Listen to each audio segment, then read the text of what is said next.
Дебюттан ақша түсті. Оны қалай шешеміз, ақпарат іздеймін. Тапқан табысымыз жеке кабинетімізге доллармен түседі. Оны еш қиындықсыз әртүрлі жолмен теңгемен шығарып алуға болады. Ақшаны 3 жолмен шешуге болады: через карточка, Binance арқылы, внутренний кошелек арқылы. Бірінші, өзінің жеке карточкасы арқылы шешуге болады. Американдық карточка болғанмен ішіндегі ақшасын шешуге болады. Оны қалай аламыз? Сайт арқылы заказ береміз. 14-20 күнде через Қазпошта келеді. Тек шешіп алып пайдалана беруге болады. Өзіміздің картамыз бар. Осы картамен сауда жасай беруге болады. Кабинетіміздегі ақшамызды осы картаға аударып ала аласыздар. Ешқандай комиссиясыз.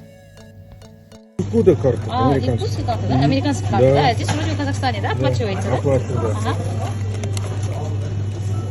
Вау. Супер, это наша липутская карта, оплачиваем в магазине еду. Супер! Тағы бір жолы через Каспий Голд арқылы алуға болады. $1000 жоғары болса, кішігірім комиссиясы бар. Екінші, Binance арқылы шешуге болады. Оның да кішкентай комиссиясы бар. Ал үшінші, внутренний кошелекпен шешуге болады. Бұл іштегі партнерларға сату арқылы. Бұл ешқандай комиссиясыз. Сөйтіп, өз ақшамызды қоржынымызға саламыз. Керемет емес пе?